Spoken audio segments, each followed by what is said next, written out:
Brandon, how much would you have paid to preview your LSAT score before deciding whether to cancel it? Preview my score before canceling, you say? That sounds like it's easily worth, I don't know, $45 up until the day before testing begins and maybe $75 after the exam? And not one penny more. In fact, I might even say it's worth, 4,500 to 7,500 pennies less than that. I have a feeling that I'm getting a preview of this podcast right now, which is one thing you can't cancel for any price.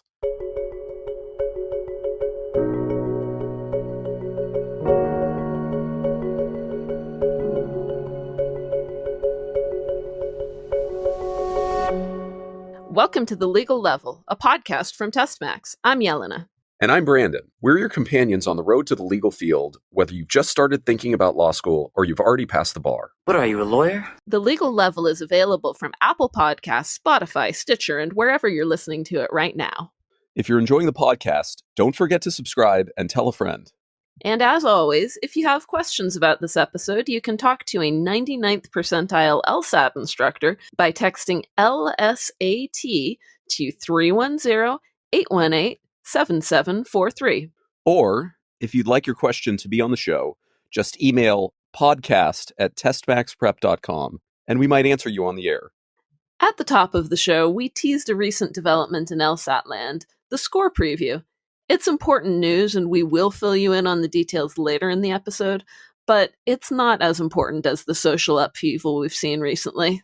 The protests that have gripped the nation in the wake of George Floyd's killing at the hands of Minneapolis police have caused a lot of people to think about how they can help create the more perfect union identified in the U.S. Constitution's preamble, an aspiration that this country has never fully lived up to.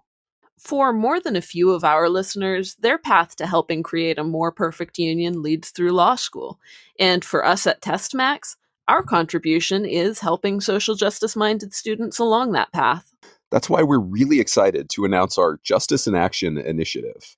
We'll be selecting 1,000 students from underrepresented populations over the next 5 years to receive the best test prep and other services from before law school all the way through passing the bar and landing a job. All of it free. Selected candidates will receive a free LSATMax prep course, law school application assistance, our first-year law school course, job search assistance, and a BarMax bar review course. Along the way, they'll also benefit from personal tutoring and opportunities to build community with their cohort of LSATMax advocates. The goal is to create a diverse network of LSATMax advocates who are well-versed in the law and dedicated to using their legal superpowers for good. Does that sound like you? Hit the show notes for an application link. And if you have any questions about the program, just email us at support@testmaxprep.com. The application process is fairly simple, but we do want to hear from you about your background, your passion for justice, and what makes you stand out from the crowd. So be prepared to write a few short paragraphs letting us know why you're the right person for the job. One last enticement.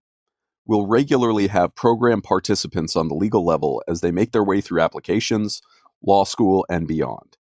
And you could be one of them if you get your application in. Okay, now that we've talked about doing good things for free, let's talk about how LSAC does bad things and charges you for it. Ah yes, LSAC's brand new score preview. So, you think it's no good? Well, let's just tell everyone the details and then we can evaluate. So here's the deal. Starting in August, first-time test takers, not anyone else, will have the option of seeing their score before they decide to cancel. So if you're a first-time test taker, you will have the option to purchase a score preview, quote, quote, for $45 before the first day of testing for any given administration, and $75 afterward. The cancellation period runs for 6 days after the test, so that's how long you'll have to log in, preview your score, and decide whether or not to put it out of its misery. But be careful. If you want the $45 price, you have to sign up by 11:59 p.m. the day before the first day of testing, which won't necessarily be the day of your test. The lsat-flex runs for several days, and so it's possible that the first day of testing would be Saturday, and you wouldn't take the exam until, for example, Tuesday. but you'd still need to sign up by Friday at 11:59 to get the cheaper option.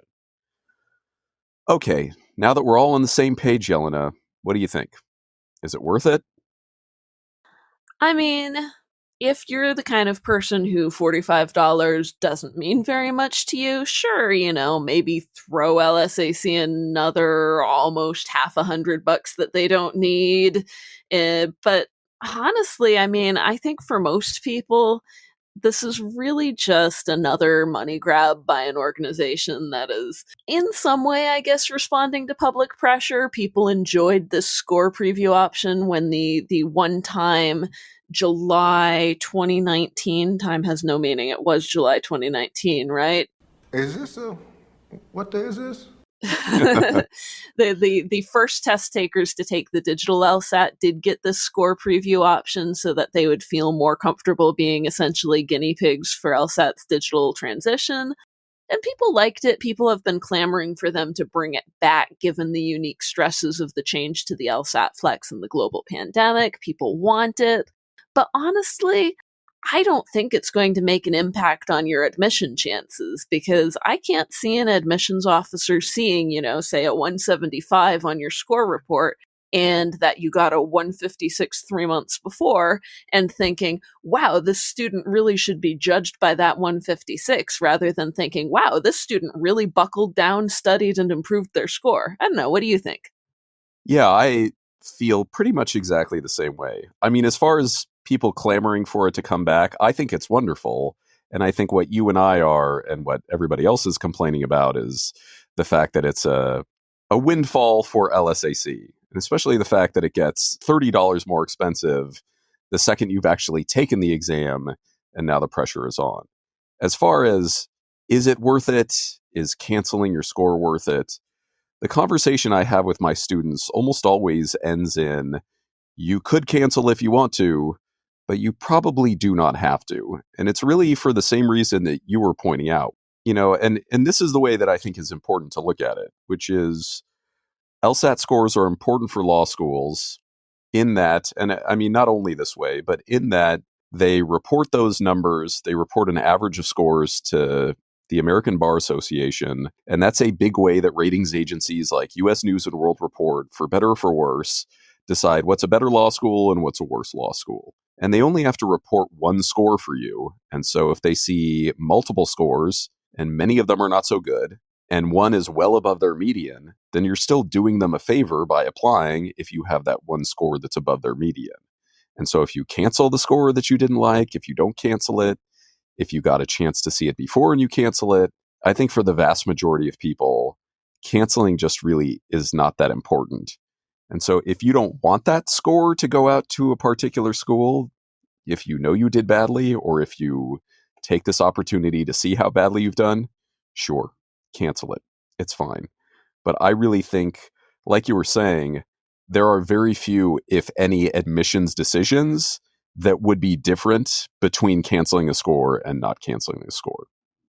So that's my take on it.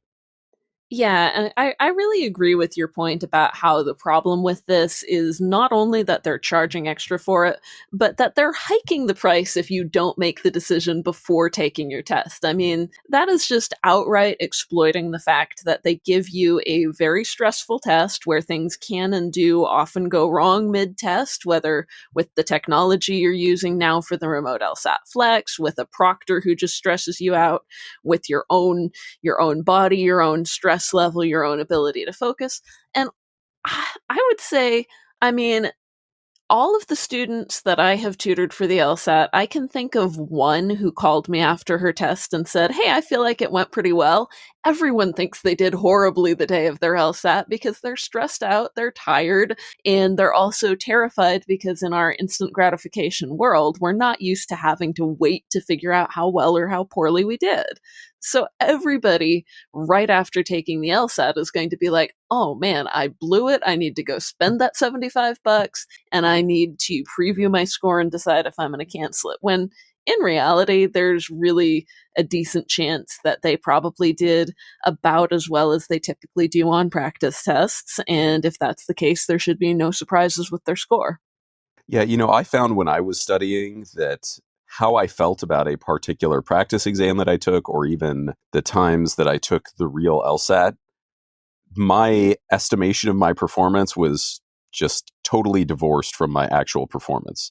Sometimes I thought I did well, I didn't do as well. Sometimes I thought I bombed and I ended up doing well.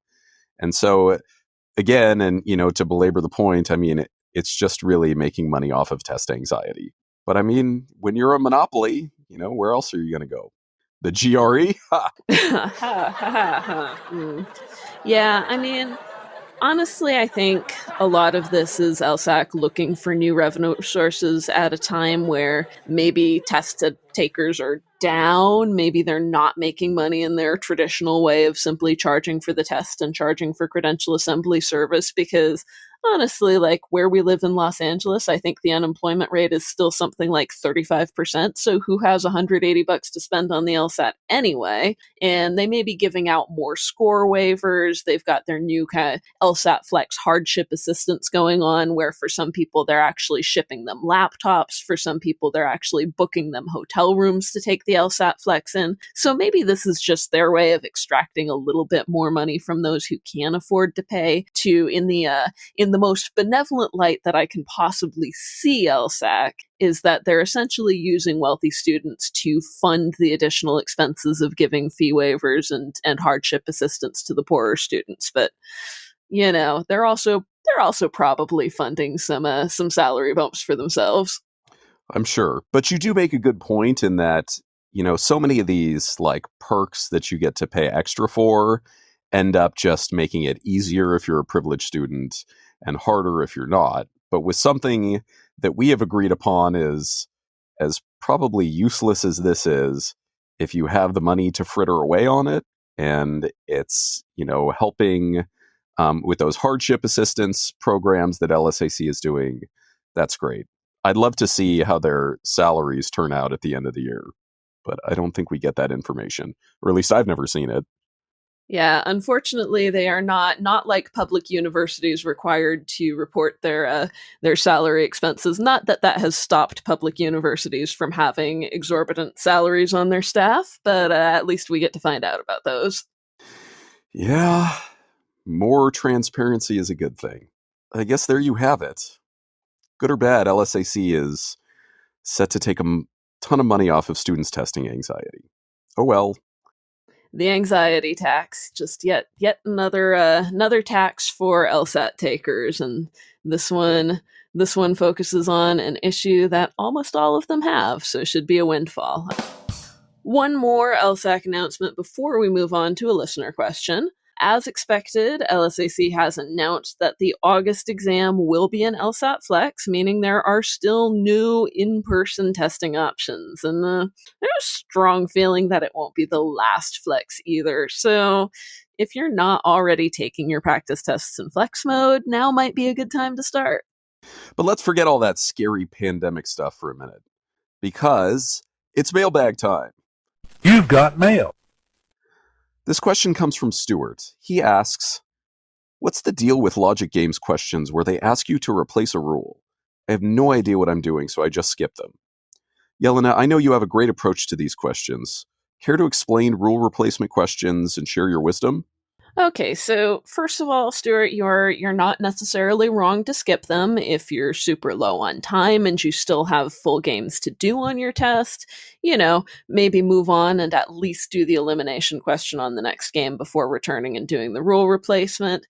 But if you've got the time to tackle them, these are totally doable. They're scary, their time sucks, and honestly, even as a lover of logic games, I still don't love seeing them, especially because they are almost invariably the very last question of a game. So you're seeing the barn door, you're like, oh my god, thank god I'm done with this tough game, and then the last question, they hit you with the dreaded rule replacement. But if you have the time and if you're willing to practice them a little bit so that they don't terrify you quite as much, these are totally doable. So I have a mantra for these, which is nothing new prohibited, nothing new allowed. An identical replacement of a rule has to yield the exact same allowed solutions to a game as the old rule did. no new solution can be allowed, and no previously existing solution can be prohibited. So the first step that I take when looking at a rule replacement question is just to ask myself, what was the impact that the original rule really had on the game? So let's say maybe a rule, to give a really simple example, is that S has to come after Z. But another rule tells us that Z is always going to be fourth, and maybe we only have 6 spaces. So effectively, if S has to come after Z, then S can only go in 5 or 6. If that's the only real impact of that S after Z rule, then you could replace S after Z with just S must only go in 5 or 6. S can only be placed in slot 5 or slot 6. So those are just different ways of saying the same rule. In other words, there's nothing new allowed, there's nothing new prohibited. Now, if you can't kind of jump to a conclusion there about what the real impact of the rule was and then search the answer choices and get lucky and find it in the answer choices, step 2 of applying this no new allowances, no new prohibitions method is to look at each answer choice in turn, look at the work that you've already done. So by the time you get to this last question, you've solved your elimination question, you've done scenarios, you've probably created some conditionals for the other questions. So you have a big set of valid solutions to the game that you know are there, and check each answer choice to see if it would prohibit any of your pre-existing valid solutions. If one of your valid solutions from a previous question or from your scenarios becomes invalid when you apply the new rule, then that rule is not a proper rule substitution. It fails the nothing new prohibited test. If you get through doing your nothing new prohibited testing and you still have more than one answer choice left, then you can think about nothing new allowed. So nothing new allowed means that there cannot be a solution that was not previously permitted by the grounds of the game under the old rule which you're replacing. So go through again with any that you have left and ask yourself, you may have to do a quick conditional. Is this going to allow anything that would have violated the rules previously? Most often this comes up with rule combinations. Maybe by replacing the old rule, you've broken a combination of rules, you've lost a deduction, and now something new is allowed. So make sure that it doesn't allow any solutions that would have been invalid under the rule you're replacing. If you've done both of those steps and you've done them correctly, then you are guaranteed to have the one solution that is left, the one answer choice that is left, be your correct answer. If it does not prohibit anything the old rule didn't prohibit, and it does not allow anything the old rule didn't allow, it is a perfect rule substitution. I have exactly nothing to add to that perfect explanation of rule substitution. And so, yes, rule replacement questions are hard, but now that you have heard Jelena explain them expertly, they're doable. If nothing else, you can easily eliminate answer choices. Good to know. Well, thank you, Brandon. And, that is a long and complicated way of thinking about it, but it's a theoretically correct way of thinking about it. And I hope that our listeners who have the time to fully study for these questions will be able to internalize and apply that method. If not, do you have any tips for just simplifying it for folks who maybe are going into their test too soon to do all that studying? I know when we were talking about this before recording, you had a little bit of a fewer words way of looking at it. Well, my fewer words way of looking at it is you compare the answer to the right answer to the elimination question, to any scenarios you might have created, to any hypotheticals you might have created in response to conditional questions. And the right answer just has to be consistent with all of those. And if it's inconsistent with any one of them, then it is definitely the wrong answer. Usually I find I can get rid of 2 and sometimes 3 answer choices really quickly like that. And it makes it easy to select what is the right answer choice, or easier, because as you were saying, the rule that has been taken away will usually have an effect on the game, by which I mean it will bring about a deduction. And so you want the answer choice that's going to give you back whatever deduction you lost. And so usually there will be an answer that's kind of focused on at least the variables that show up in that deduction. And then there will be, hopefully, the other answer choice is kind of off topic. But I think that's maybe the more shot in the dark way of doing it, but at least you can narrow it down. So there you have it. You have the long, complicated, theoretical, but absolutely guaranteed way, and you have the my LSAT is tomorrow and I still haven't learned rule substitution questions way. So choose your weapon, but at least do choose a weapon, even if that weapon is quickly guessing and moving on. Also a valid choice if that allows you to get more correct answers on the section overall. Very true.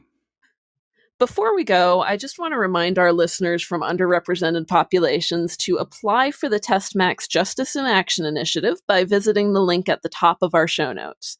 You can also email support@testmaxprep.com for more information. So make sure that you hit that link, tell us about yourself, and we cannot wait to hear about how you are planning to bring a little more justice to the world through your legal career. And that's our show for today. Thanks for listening. We really appreciate all of your ratings and reviews over the past couple of weeks, too. Great reviews really help us climb the podcast charts so more LSAT learners can enjoy the show. You can find all our past episodes on Apple Podcasts, Spotify, and wherever else you get your podcasts. You can also send us a question at podcast@testmaxprep.com or record a short voice message at 310-893-6303. Until next time, stay hydrated, study hard, and remember, plenty of heroes carry a briefcase.